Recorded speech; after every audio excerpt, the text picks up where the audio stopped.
Crypto-anarchists, the cyberpunk money revolution. Cyberpunk imagined a future where hackers would create their own money to escape corporate control. That future happened. It's called cryptocurrency, but did it live up to the anarchist dream? The cypherpunk movement of the 1990s dreamed of cryptographic money that would free individuals from government and corporate financial control. They imagined a world where your transactions couldn't be tracked, your accounts couldn't be frozen, and your financial freedom couldn't be revoked by any authority. Bitcoin made that dream reality in 2009, but the story of crypto is far more complex than either its champions or critics admit. Today we're exploring whether cryptocurrency fulfilled its anarchist promise or became just another tool for the same old power structures it was designed to destroy. The story begins in 1992 with Timothy May's Crypto-Anarchist Manifesto. May envisioned a world where cryptography would enable completely anonymous transactions, making government taxation and regulation impossible. He wrote, "Computer technology is on the verge of providing the ability for individuals to communicate and interact with each other in a totally anonymous manner." This wasn't just theoretical computer science, it was political revolution through code. The cypherpunks believed that mathematics could accomplish what political movements had failed to achieve: true individual sovereignty from state control. The movement included brilliant minds like David Chaum, who invented digital cash protocols in the 1980s, and Nick Szabo, who conceptualized smart contracts and designed BitGold, a precursor to Bitcoin. These weren't just programmers, they were digital revolutionaries who saw cryptography as the ultimate tool of human liberation. Before Bitcoin, all digital money required trusted third parties: banks, payment processors, governments. The cypherpunks saw this as the fundamental flaw in digital payments. Every transaction left a paper trail, every account could be frozen, every financial interaction required permission from institutions that could revoke access at will. Their vision was radical: peer-to-peer electronic cash that would work like physical cash but in digital form. No intermediaries, no surveillance, no single points of failure. Money that existed purely as mathematical proof, not institutional trust. David Chaum's early work on digital cash showed this was theoretically possible, but his system still required central authorities. The Holy Grail was truly decentralized money, a system where no single entity could control, censor, or shut down the network. The cypherpunks were prescient about government surveillance capabilities. Writing in the 1990s, they predicted that digital transactions would become tools for social control. Every purchase would be tracked, every financial relationship monitored, every economic activity subject to government oversight. Their solution was cryptographic anonymity. If transactions could be mathematically scrambled, if identities could be cryptographically protected, then digital money could restore the privacy that physical cash had always provided. Eric Hughes wrote in a Cypherpunks manifesto, "Privacy is necessary for an open society in the electronic age. We cannot expect governments, corporations, or other large faceless organizations to grant us privacy out of their beneficence." On October 31, 2008, a mysterious figure named Satoshi Nakamoto published a 9-page paper titled Bitcoin, a peer-to-peer electronic cash system. This wasn't just another academic paper, it was the blueprint for financial revolution. Satoshi solved the fundamental problem that had stumped cryptographers for decades: how to prevent double spending in digital money without requiring a trusted third party. The solution was elegant and radical: a distributed ledger maintained by a network of computers, with consensus achieved through computational proof of work.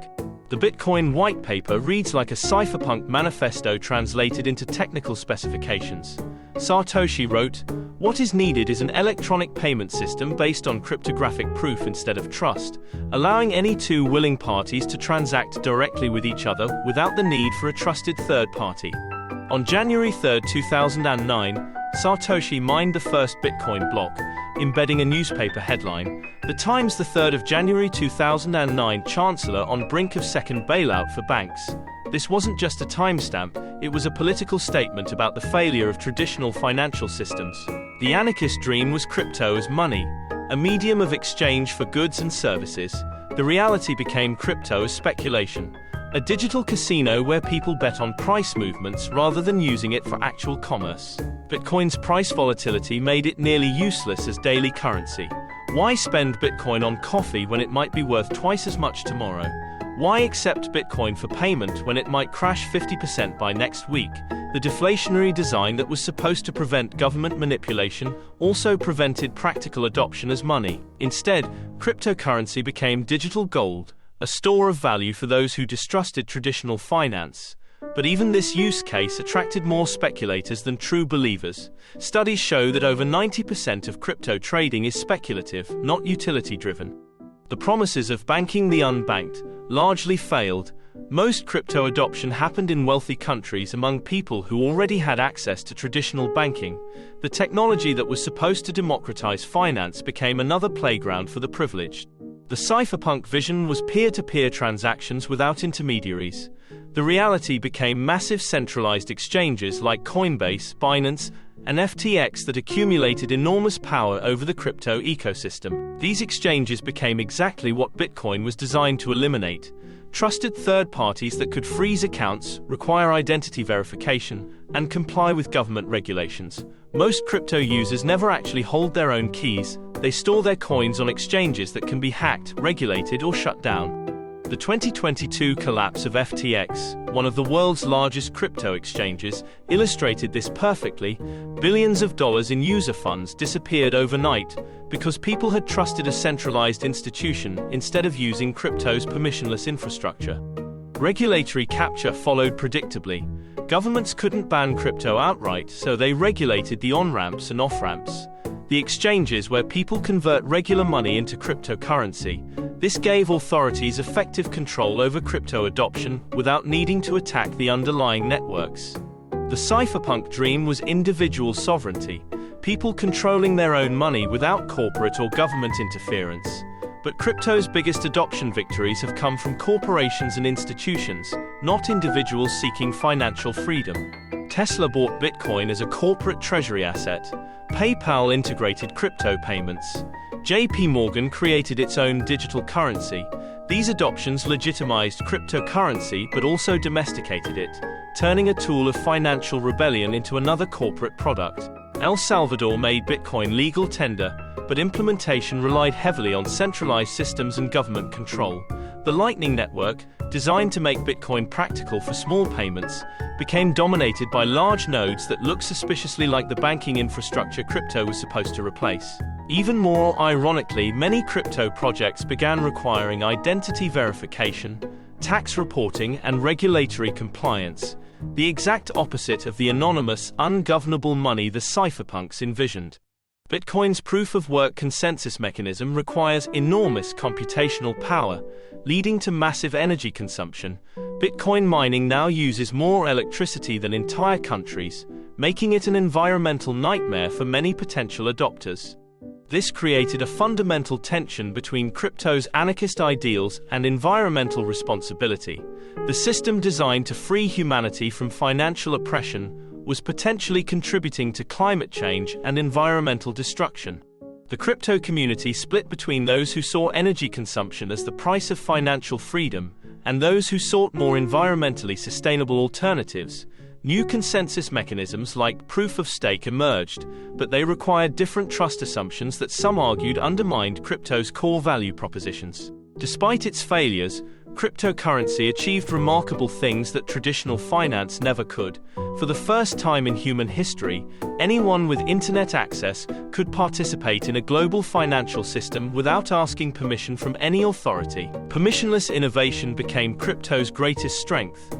Developers could build financial applications, create new forms of money, and experiment with economic systems without regulatory approval. The pace of innovation in decentralized finance, DeFi, far exceeded anything happening in traditional banking.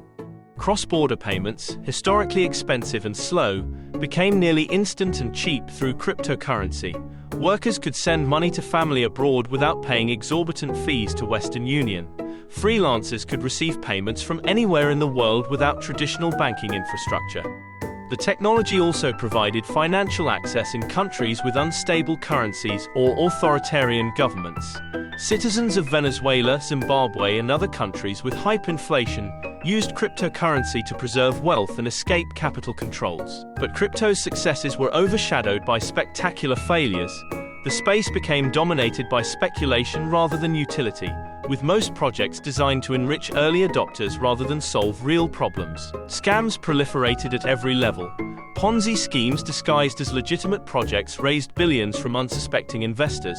Non-fungible tokens, NFTs, became a vehicle for money laundering and artificial hype. Meme coins with no utility gained billion-dollar market capitalizations based purely on social media marketing. The environmental impact became undeniable. Bitcoin mining consumed as much energy as medium-sized countries, often powered by fossil fuels.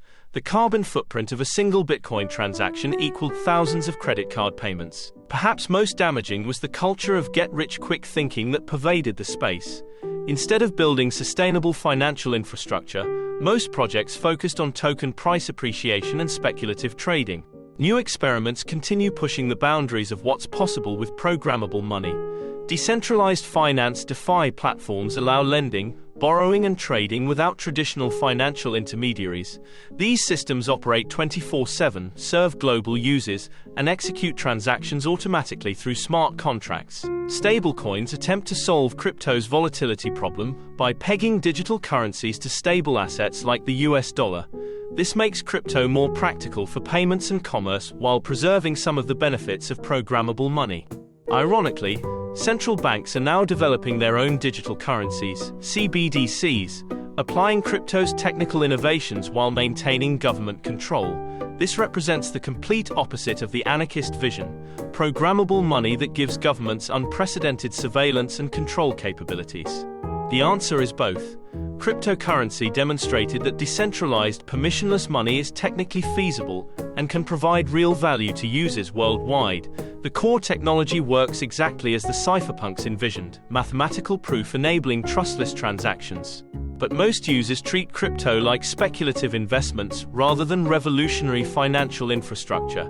The promise of banking the unbanked became a reality of enriching the already wealthy. The vision of economic sovereignty became dominated by corporate adoption and regulatory compliance.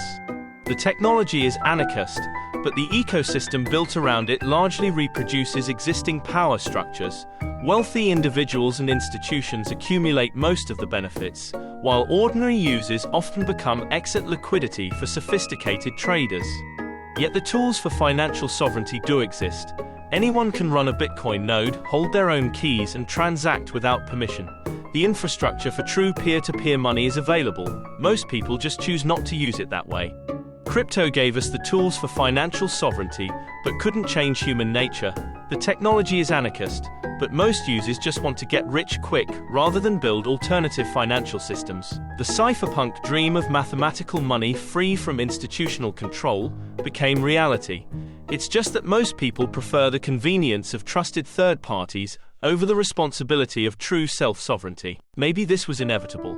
Revolution through technology requires not just better tools, but better users. The same human tendencies toward greed, convenience, and short-term thinking that created problems in traditional finance infected cryptocurrency too. But the experiment isn't over. The tools for financial freedom exist and continue improving. Whether crypto becomes a force for human liberation or just another speculative bubble depends on how we choose to use these tools. The real revolution isn't the money. It's learning to use these tools responsibly, building sustainable systems instead of get-rich-quick schemes, and remembering that true financial sovereignty requires both technological capability and human wisdom. The cypherpunk vision lives on, not in Bitcoin's price, but in the ongoing possibility of building financial systems that serve human flourishing rather than institutional power. The revolution is still available, we just have to choose it.